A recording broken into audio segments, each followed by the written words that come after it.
আসসালামু আলাইকুম ভিউয়ার্স, আজকে চলে আসলাম কুমিল্লা হোটেল মিয়ামিতে।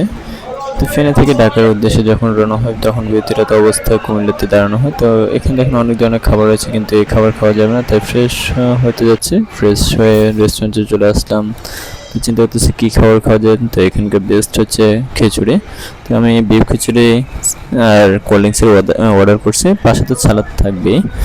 তো দেখা যাক খাবারের মানটা কেমন। এমনি আগেও আমি যতবার দেখা যায় ফেনী থেকে ঢাকায় যাই তখন হচ্ছে মিয়ামিতে দাঁড়ায় বেশিরভাগ সময় আমার এই খিচুড়িটা খাওয়া হয়। বিফ খিচুড়ি আমার কাছে খুব ভালো লাগে এখানকার।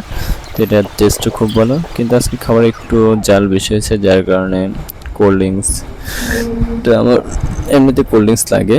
তেল তো যে কোনো খাবারই খাই না কেন, খাওয়ার পরে আমি কোল্ড ড্রিঙ্কস না খেয়ে আমি সহ্য করতে পারি না। তো সেই জন্য কি কোল্ড ড্রিঙ্কসটাও খেয়ে নিলাম। তো যাক, এখানকার খাবারের মানটা খুব ভালো হয়েছে। খাওয়া দাওয়া শেষ, এখন চলে যাব